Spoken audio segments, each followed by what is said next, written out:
여러분 안녕하세요. 저는 한국심리신학대학교 상담심리학과 상담 및 임상심리 전공의 박사과정생 곽수석이라고 합니다.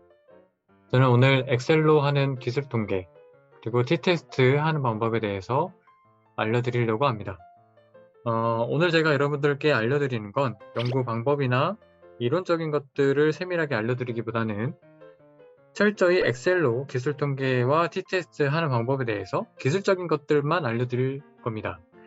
보통 SPSS나 자모비 같은 통계 프로그램들로 간단히 할 수 있는 분석들인데 제가 엑셀로 하는 법을 요청받아서 저도 다시 살펴보고 준비해봤습니다. 나중에 기회가 된다면 SPSS나 자모비로 기초적인 분석 방법들을 제공해 보도록 하겠습니다. 그럼 시작해 보도록 할까요? T테스트는 어떤 경우에 주로 사용하느냐? 마음챙김 프로그램을 실시하고 참가자들의 우울과 불안 수준이 사전사고의 차이가 있을까? 그리고 대학생 중에 코로나 상황에서 밀접 접촉자로 분류가 되어 PCR 검사를 받은 학생과 그렇지 않은 학생 간에 일상 우울 수준하고 대학생활 적응 수준의 차이가 있을까? A 교양 과목을 수강하고 있는 심리학과 학생들과 사회복지학과 학생들의 기말고사 점수는 차이가 있을까? 이런 질문들에 주로 T테스트를 사용하게 됩니다. T테스트는 크게 두 가지로 나뉘는데요. 두 집단 간의 평균이 통계적으로 유의미한 차이가 있는지를 알아보고 싶을 때는 독립표본 T테스트를 하게 되고 처치 그리고 중재 효과를 알아보고 싶을 때는 대응표본 T테스트를 하게 됩니다. 첫 번째 있는 질문처럼 마음챙김 프로그램을 실시하고 난 다음에 참가자들의 우울과 불안 수준이 사전과 사후에 차이가 있을까? 를 알아보고 싶을 때는 대응표본 T테스트를 하게 되고요. 두 번째, 세 번째에 있는 두 집단 간의 평균이 차이가 있는가를 알아보고 싶을 땐 독립표본 T테스트를 하게 됩니다.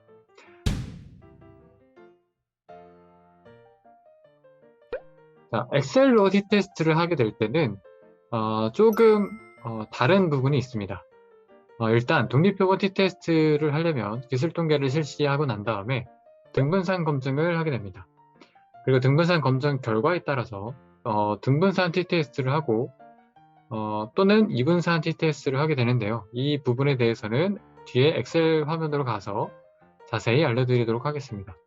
대응표본 T테스트는 별도로 등분산 검증을 할 필요가 없이 기술 통계를 실시하고 난 다음에 대응표본 T테스트를 해주시면 되겠습니다. 자, 그럼 본격적으로 엑셀 화면으로 넘어가서 독립표본 T테스트와 대응표본 T테스트 하는 방법에 대해서 알려드릴 거고요. 기술 통계하는 방법은 이 T테스트 하는 방법을 다루면서 간단하게 알려드리도록 하겠습니다. 엑셀 화면으로 넘어왔는데요. 여러분들이 가장 먼저 확인해 주셔야 되는 게 여러분들이 갖고 있는 엑셀 프로그램에 데이터 분석 기능이 있는지를 먼저 확인해 주셔야 됩니다.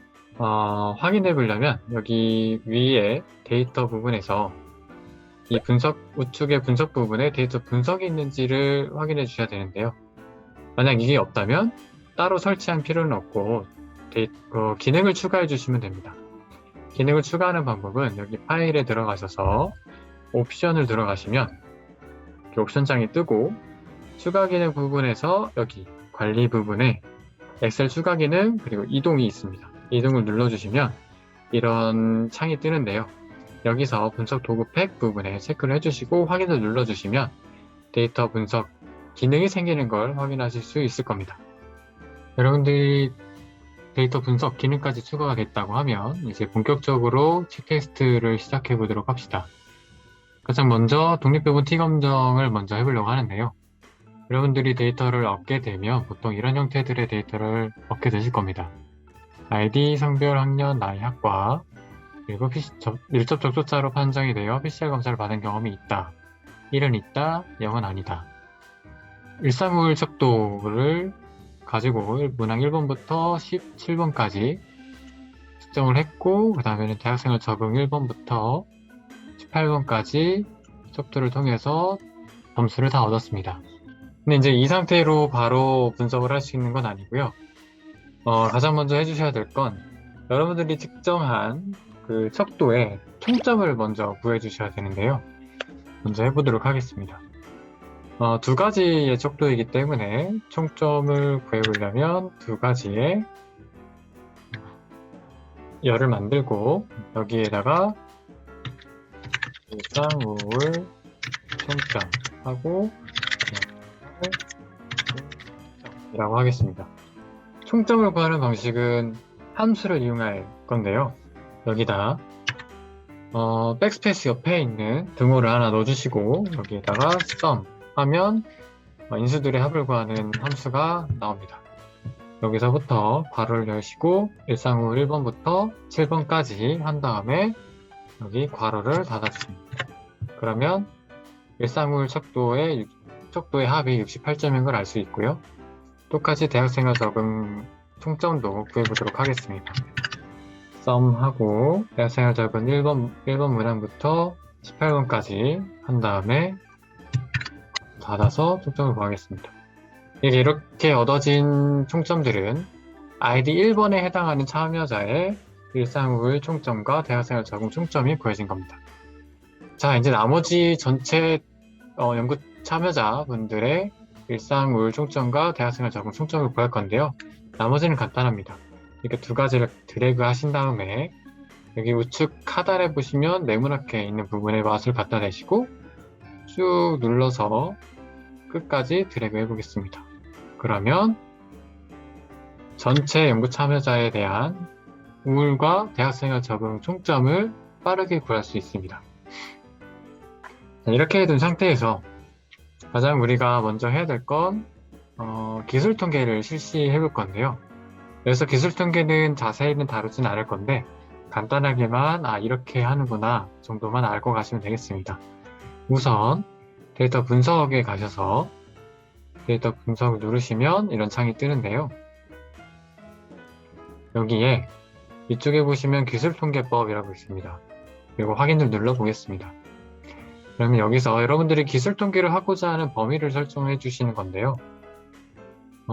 눌러주시고 저는 성별부터 대학생활 적응 총점에 까지의 전체 기술통계를 실시해 보도록 하겠습니다. 쭉 드래그해서 영역을 설정해 주시고 엔터를 누르고 그 다음에 여기다가 기조 기술통계라고 하겠습니다.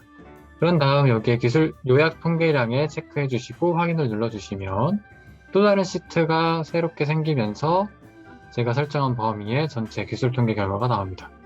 평균, 표준 오차, 중앙값, 최빈값, 표준 편차 이렇게 해서 쭉 나오게 됩니다. 분산, 첨도, 외도 그리고 최소값, 최대값, 하악 관측수 이렇게 나오는데 여기서 여러분들이 필요한 부분만 가져다가 표로 작성하시면 되겠습니다. 제가 설정한 범위에 성별부터 대학생활 적응 총점에 해당하는 기술 통계 값이 이렇게 나왔고 그 다음은 본격적으로 독립표본 T검증을 실시해 볼 건데요. 먼저 확인을 해야 되는 부분이 밀접 접촉자로 판정되어 PCR 검사를 받은 경험이 있는 학생과 경험이 없는 학생들의 집단별로 일상우울과 대학생활 적응에 평균의 차이가 있는지를 저희가 궁금해 하는 건데요. 그러려면 먼저 여기에 있는 부분에서 그런 경험이 있는 학생과 경험이 없는 학생이 섞여 있는 상태입니다. 일단은 먼저 해주셔야 되는 작업이 여기에 1과 0을 소팅을 해서 구분이 되게끔 해줘야 되는데요. 어떻게 하냐면 홈에 들어가셔서 여기 우측 상단에 정렬 및 필터라고 있습니다. 눌러보시고 바로 여기서 내림차순, 오름차순 정렬을 하셔도 되는데 간단하게 하려면 필터를 누르시고 하셔도 됩니다. 필터를 누르면 이렇게 아래 화살표가 생기는데요. 여기를 누르시면 이 열에 해당하는 부분에 오름차순 정렬과 내림차순 정렬이 생깁니다. 저는 여기 내림차순 정렬로 해서 받은 경험이 있는 집단 먼저 소팅을 해보겠습니다. 쭉 1번까지 경험이 있는 학생들이 소팅이 되고 그 다음에 0에 해당하는 그런 경험이 없다라고 해당하는 대상자들 소팅이 되는 걸 확인할 수 있습니다. 이렇게까지 하고 난 다음에 가장 먼저 해주셔야 되는 건 바로 독립표본 T검증을 실시하는 게 아니라 밀접 접촉자로 판정이 돼서 PCR 받은 경험이 있는 대상자와 그런 경험이 없는 대상자 간에 분산의 차이가 있는지를 확인해 주셔야 됩니다. 분산의 차이를 확인하려면 여기 데이터에 들어가셔서 데이터 분석을 누르시고 보면 F검정